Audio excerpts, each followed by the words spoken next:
ইমাম আহমদ ইবনে হাম্বল রহিমাহুল্লাহ একটা ইমানি মাসালার জন্যে, একটা আকিদার মাসালার জন্য তিনি 4 বছর জেল খেটেছেন। তৎকালীন খলিফা শুধু বলল, ইমাম আপনি বলেন কোরআন আল্লাহর সৃষ্টি। ইমাম আহমদ ইবনে হাম্বল বললেন, না, যেটা আল্লাহ বলে নাই, রসুল বলে নাই, সেটা আমি কখনো বলবো না। যেটা আল্লাহ বলে নাই, নবী বলে নাই, সেটা আমি কখনো বলবো না। হযরত ইমাম আহমদ ইবনে হাম্বলকে জেলখানায় নিয়ে যাওয়া হলো। 4টা বছর ধরে জেলখানার অন্ধকার পরাকাষ্ঠে থেকে রাখা হলো। প্রত্যেক দিন জেলখানার থেকে বের করে ওনাকে হাত পা গুলি বেঁধে ওনার পিঠের মধ্যে 10টা করে চাবুকের পিটুনি মারা হতো। এক একটা বাড়িতে ঘা হয়ে আসতো। প্রচণ্ড ব্যথায় জর্জরিত হয়ে ইমাম আহমদ ইবনে হাম্বল একাধারে 4 বছর কেটে গেল। প্রত্যেক দিন 10টা করে চাবুকের পিটুনি দেওয়া হতো। তারপরও ইমানি মাসালা থেকে সরে যায় নাই। তরিকতপন্থীরা, আমার পীর ভাইরা, একটা কথা সারা জিন্দেগি মনে রাখবেন, পিঠের চামড়া চলে গেল, আল্লাহর ওলি, আল্লাহর রসুলের মহব্বত, ওলি আল্লাহর কদম আমরা ছাড়ব না। হাত উঁচু করে বলেন ঠিক না ঠিক?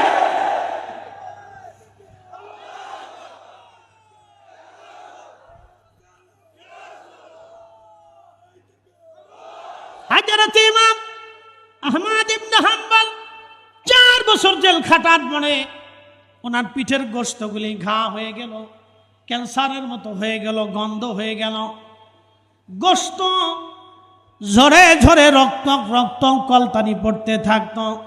হযরত ইমাম আহমদ ইবনে হাম্বল রাহিমাহুল্লাহ তিনি গোশত থেকে কলতানি পড়তো, রক্ত পড়তো, পুজ আসতো। হযরত ইমাম আহমদ ইবনে হাম্বল রাহমাতুল্লাহি আলাইহি নামাজ পড়তেন।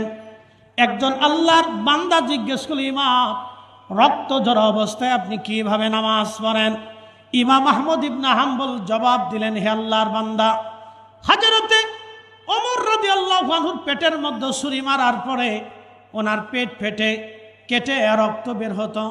একাধারে 3 দিন পর্যন্ত রক্ত পড়ল। রক্ত পড়ার কারণে ইমাম হযরতে ওমর রাদিয়াল্লাহু আনহু নামাজ ছাড়েন নাই।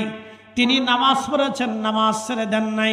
হযরত ওমর যদি রক্ত ঝরা অবস্থায় নামাজ ছেড়ে না দেয়, তাহলে আমি আহমদ ইবনে হাম্বল কি করে নামাজ ছেড়ে দেব? আমার পীর মুর্শিদকে দেখেছি অসুস্থ অবস্থায় তিনি নামাজ পড়েছেন, কখনো তিনি নামাজ ছেড়ে দেন না। এই কথা বলেন, জোরে বলেন, জোরে বলেন। নামাজ ছাড়ছে তাহলে নামাজ হবে?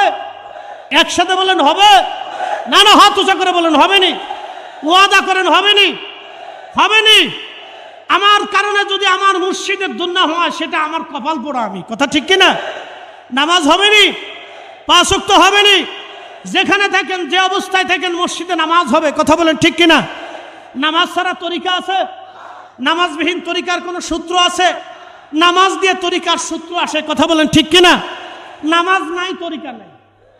নামাজ নাই, মারফত নাই। নামাজ নাই, দিন নাই। নামাজ যদি না থাকে তার কিচ্ছু নাই। কথা ঠিক কিনা?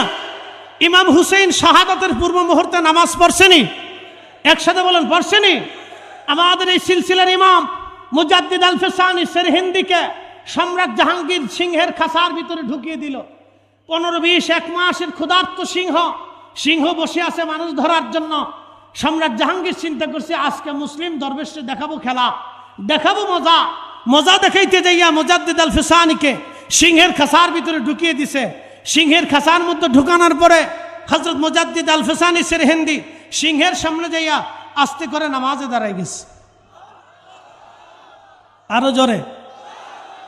সিংহ আস্তে করে মাথাটা নোয়াইয়া, লেজটা গুটাইয়া আল্লাহর ওলির কদমের সামনে মাথা নোয়ায় বসে রয়েছে। জোরে।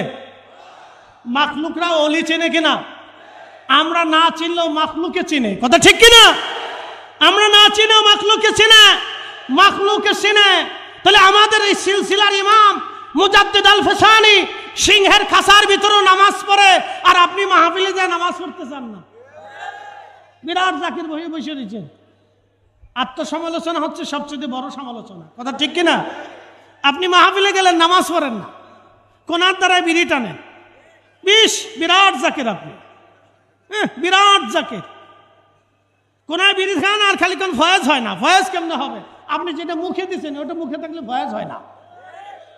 মনে কিছু নিয়েন না, কষ্টের সাথে কথাগুলি বললাম।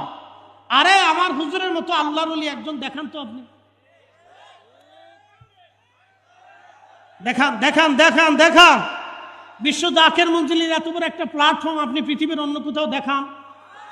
একজন ব্যক্তিকে কেন্দ্র করে, তিনি একজন ব্যক্তি কেমনে ভাত খাওয়াবেন, কেমনে ভাত রান্না করবেন, কিভাবে রান্না করবেন, কিভাবে বাড়বেন, কিভাবে বাঁটবেন, কিভাবে টিকিট দিবেন, কিভাবে টিকিট নেবেন, কিভাবে দাঁড়াবেন, কিভাবে খাবেন, কিভাবে বসবেন, কিভাবে দরবার চালাবেন, কিভাবে নামাজ রক্ত, কিভাবে ফয়েজ, কিভাবে দোয়া, কিভাবে মোনাজাত, কিভাবে নামাজ, কোন ওক্তের পরে কি, কোন সময়ে কি, কিভাবে চলবে, খেদমত কিভাবে আসবে, কিভাবে কালেকশন হবে, মিশন কিভাবে করতে হবে, কিভাবে জাকাররা আসবে, কিভাবে জাকাররা যাবে, টোটাল একটা বিরাট ফাংশন হুজুর কেবলা জান আমাদেরকে হাতে কলমে দেখাইছেন। বুঝেন, উনি পৃথিবীর কোনো ডক্টরেট ডিগ্রি না, উনি পৃথিবীর কোনো মাদ্রাসার প্রিন্সিপাল না, উনি পৃথিবীর কোনো মাদ্রাসার মুহাদ্দিস না, উনি পৃথিবীর কোনো ভার্সিটির ভাইস চ্যান্সেলর না, কিন্তু একটা বাগান উনি সাজাইলেন। এই বাগানটাকে পরিপূর্ণভাবে পুঙ্খানুপুঙ্খরূপে উনি সাজিয়ে দিয়ে গেছেন। ওনার সাজানো বাগানে আমরা বিচরণ করি, আর ওনার সাজানো বাগান নিয়ে আপনি মাহফিলে যেয়ে বিড়ি টানবেন আর বলবেন আপনি বিরাট বড় জাকের। না, আবার জাকের হয়ে বসেন, এত সোজা। ইস, ওনার বাগান নষ্ট করবেন, 3 টাকার ছাগলে 9000 টাকার বাগান নষ্ট করবেন না, কি বলেন? এটা হবে না, হবে না, কথা বলেন না কেন? খেসারত বড় কঠিন, খেসারত বড় কঠিন। আত্মসমালোচনা হচ্ছে সবচেয়ে বড় সমালোচনা। মনে কিছু নেবেন না, কথাগুলি দুঃখের সাথে বললাম। এটা আমাদের নিজেদের সমালোচনা, কথা ঠিক কিনা? আমরা আমাদের নিজেদের সমালোচনা করতে পারি না? পারি, এটা পারি, আমাদের দায়িত্ব আছে, করতে হবে। ইমাম আহমদ ইবনে হাম্বল 4 বছর, একসাথে বলেন কত বছর? 4 বছর। ইয়া রাব্বি, 4 বছর পরে জেলার এসে বলতেছে, ইমাম আগামীকাল সকালে ফজরের নামাজের পরে আপনাকে ফাঁসি দেওয়া হবে। আগামীকাল সকালে ফজরের নামাজের পরে আপনাকে ফাঁসি দেওয়া হবে। আপনার যদি কোনো কিছু চাওয়ার থাকে আমার কাছে চাইতে পারেন, কোনো কিছু ইচ্ছা থাকে আমাকে বলতে পারেন। তখন ইমাম আহমদ ইবনে হাম্বল বললেন, জেলার, কয়েদি জেলার, আপনি শোনেন, চাওয়ার আপনার কাছেও কিছু নাই, বলার আপনার কিছু বলা নাই। আমি যার কাছে চাওয়ার তার কাছে চাবো, যার কাছে বলার তার কাছে বলবো। হযরত ইমাম আহমদ ইবনে হাম্বল তিনি এশার নামাজের পরে আরো অতিরিক্ত কিছু নফল নামাজ পড়লেন। নফল নামাজ একসাথে বলেন না মারহাবা। কি নামাজ? এই দেখেন আল্লাহর কোরআন, ইয়া আইয়ুহাল্লাযীনা আমানুস্তাঈনু বিস-সাবরি ওয়াস-সালাহ। তো খুব মনোযোগ দেন। ইস্তাঈনু, তোমরা আল্লাহর সাহায্য নাও। কার সাহায্য? একসাথে বলেন কার? ইস্তাঈনু, সাহায্য চাও কার কাছে? 2 পদ্ধতিতে, সাবার ওয়াস-সালাহ, 2 নম্বর নামাজ। আমার হুজুর প্রত্যেক মাগরিবের পরে 2 রাকাত, এশার পরে 2 রাকাত, জোহরের পরে 2 রাকাত পড়াইয়া আমার পীর আল্লাহর সাহায্য চাওয়াইতো। কথা কন না কেন? কি কথা? জোরে বলেন, জোরে বলেন। নফল নামাজ পড়ে দোয়া হয় কি হয় না? আল্লাহ বলে ইস্তাঈনু, তোমরা আল্লাহর কাছে চাও, বিস-সাবরি ওয়াস-সালাহ। 1 নম্বর সবার, আর একটা সালাত নামাজের মাধ্যমে। ইমাম আহমদ ইবনে হাম্বল এশা পড়ে, নফল নামাজ পড়ে আল্লাহর দরবারে হাত বাড়ায় বলে, ইয়া রব, 4 বছর আমার পিঠের গোশত উঠাই ফেলছে, আমি আল্লাহ তোমার কাছে কিচ্ছু চাই নাই। 4 বছর পরে হাত বাড়াইলাম, ইয়া রব, আপনি দয়া করে এই জালিম থেকে আমাকে হয় রক্ষা করেন, আর না হয় আপনি আমাকে হেদায়েত দেন। আপনি বলেন কোরআন যদি আপনার সৃষ্টি হয় তাহলে আপনি আমাকে হেদায়েত দেন, আর কোরআন যদি আপনার কালাম হয়ে থাকে তাহলে আল্লাহ আপনি জালিম থেকে আমাকে বাঁচান। ইমাম আহমদ ইবনে হাম্বলের দোয়া রাত্রিবেলা কবুল হয়ে গেল। ফজরের নামাজের সময় জেলার এসে বললেন, ইমাম সুসংবাদ, খলিফা যিনি ছিলেন তাকে রাত্রিবেলা হত্যা করা হয়েছে, আপনাকে আল্লাহ মুক্ত করে দিছে। বলি আল্লাহর দোয়া কবুল হয় কিনা?